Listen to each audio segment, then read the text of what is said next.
మా జీవితాలలో ముఖ్యంగా మా కుటుంబం అంతా, కానీ ప్రత్యేకంగా నాకు శ్రేష్ఠకి దేవుడు ఒక అందమైన, బంగారమైన, ఆరోగ్యవంతమైన బహుమానాన్ని మాకు ఇచ్చాడు. కానీ మా బాబు పుట్టినప్పుడు ఎంత సంతోషించామో హృదయం కూడా అంతే పగిలిపోయిందండి. వాడు పుట్టాల్సిన తేదీ నవంబర్ 6వ తారీఖు, వాడు పుట్టిన తేదీ అక్టోబర్ 8వ తారీఖు. ఆ డెలివరీ రూమ్లో ఆపరేషన్ జరుగుతున్నప్పుడు ఐసీయూలో నేను అక్కడే నిలబడి ఉన్నాను, డోర్ దగ్గరలో నిలబడి ఉన్నాను. నా కళ్ళ ముందు ఆపరేషన్ జరగబోతుంది. వెంటనే హిట్ అయిందండి నాకు. అసలు ఈరోజు కాదు కదా జరగాల్సింది, నెల తర్వాత కదా జరగాలి. ఎందుకని ఇంత ఎమర్జెన్సీ సీ-సెక్షన్ చేయాల్సి వస్తుంది? ఎందుకయ్యా ఇంత క్లిష్టమైన పరిస్థితి మాకు ఇచ్చావు ప్రభువా అని నేను అడుగుతున్నప్పుడు, ఆ రోజు ఉదయకాలం డాక్టర్ గారు చెప్పారు. అప్పుడు నేను వైజాగ్లోనే ఉన్నాను, ఊరు సిటీలో ఉన్నాను. షైనీ ఫ్యామిలీ అంతా హాస్పిటల్లో ఉంది. నాకు ఫోన్ చేసి ఎమర్జెన్సీ సీ-సెక్షన్ చేయాలి, వాళ్ళు సిజేరియన్ ఆపరేషన్ ఇవాళే చేయాలి అంట, లేకపోతే బిడ్డ బ్రతుకుతాడో లేదో, హార్ట్ బీట్ ఉంటుందో లేదో కూడా మాకు తెలియదు అన్నారు. నా కాళ్ళు చేతులు ఆడలా, నాకేం అర్థం కాల. ఏం మాట్లాడుతున్నారు, ఏం అవ్వదు అలాగా అని నేను అంటున్నా, ధైర్యపరుస్తున్నాను. కానీ నాకేం అర్థం కావట్లా. ఎమర్జెన్సీ సీ-సెక్షన్ ఏంటి, ఇవాళ చేయడం ఏంటి operation? We're not ready for it. ఇంకా నెల రోజులు ఉందనే హోప్లో మేము ఉన్నాం. అలా చెప్పారు. ఎందుకు చేయాల్సి వస్తుందంటే, ప్లసెంటా సెపరేట్ అయిపోయింది, ఎమర్జెన్సీగా బేబీని తీయకపోతే there is no chance that he will survive అని చెప్పారండి. అప్పుడు అదే ఆపరేషన్ థియేటర్లో నేను నిలబడి ఉన్నా. ఫస్ట్ టైం నా లైఫ్లో ఒక ఆపరేషన్ జరగడం నేను చూశాను. వాళ్ళు ఆ గర్భాన్ని కోసి ఆ బిడ్డని ఆ గర్భసంచిలోంచి తీస్తుంటే, ఎవరైనా మొట్టమొదటిగా డాక్టర్ తర్వాత తల్లే చూస్తుందండి. మా దగ్గర ఏంటో మొట్టమొదటిగా నేను చూశాను వాడిని. డాక్టర్ గారు కీర్తన హాస్పిటల్లో కవిత గారు, ఆ డాక్టర్ గారు బయటికి తీసి వెంటనే అంకిత్లాగే ఉన్నాడు అనగానే షైనీ ఆపరేషన్ జరుగుతున్న she was happy and smiling.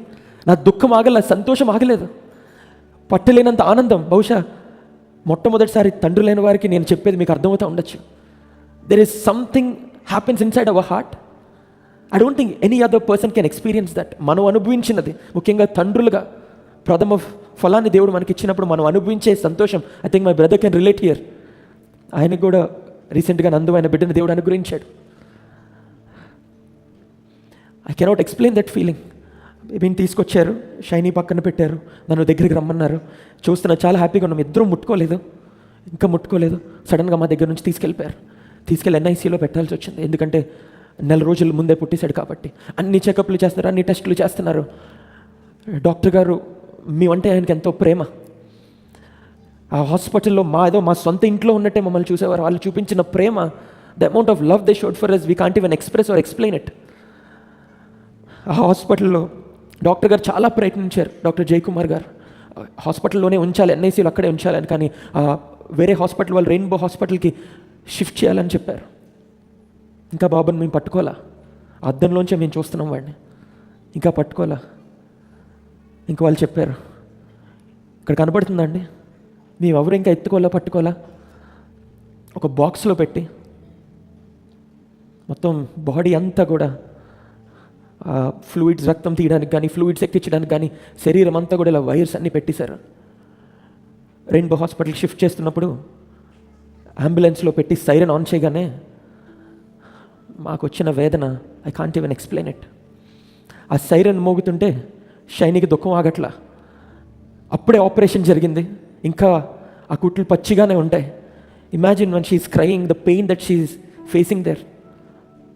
I don't know what to do. ఏం చేయాలో నాకు అర్థం కాల. నేను బలహీనపడిపోతే తను ఇంకెంత బలహీనంగా ఉంటుంది.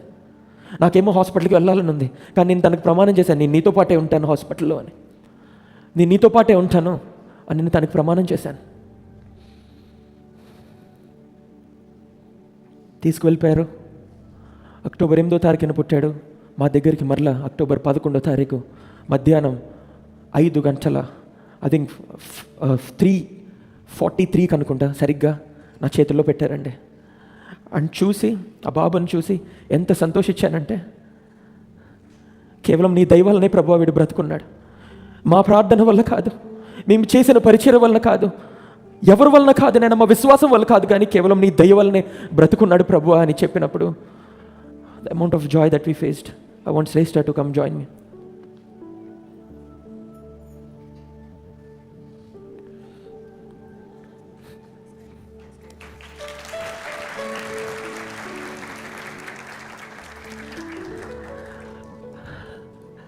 ఆ రోజు ఇందాక చూశారు కదా ఫోటోలో, ఆ వైర్స్ అవన్నీ పెట్టినప్పుడు కలిగిన దుఃఖం కంటే కేవలం ఆయన దయ వలన ఇప్పుడు హృదయంలో ఉప్పొంగిపోయే ఆనందం ఉంది చూసారా. It is all because of his love. కేవలం ఆయన ప్రేమ వలనే, ఆయన కృప వలనే. హల్లెలూయా. బాగున్నాడా అండి?